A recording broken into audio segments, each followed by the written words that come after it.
పెరుగు పులుసు ఎలా చేయాలో చూపిస్తాను చూడండి. పెరుగు 1 కప్పు అండి. పసుపు వేసుకుందాం కొంచెం. చూడండి సాల్ట్ కూడా వేసేసుకుందాం. చూడండి కలిపేసుకుందాం బాగాను. ఇదిగోండి కడాయి పెట్టి ఆయిల్ వేసుకుందాం.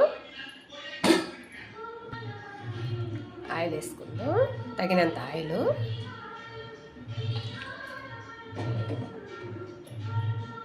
ఇదిగోండి ఆయిల్ కాగింది. ఆవాలు వేసుకుందాం. జీలకర్ర కూడా కొంచెం జీలకర్ర కూడా వేసుకుందాం. చూడండి జీలకర్ర కూడా కొంచెం వేసుకుందాం. ఇదిగోండి ఆవాలు వేగిపోయింది. కరివేపాకు ఇదిగోండి కరివేపాకు అయిపోయింది. పచ్చిమిరపకాయ ఉల్లిపాయ వేసుకుందాం. చూడండి ఇందులోనే ఇంక వేసేసుకుందాం. కొంచెం ఎక్కువ వేయకూడదు, కొంచెం వేసుకోవాలి.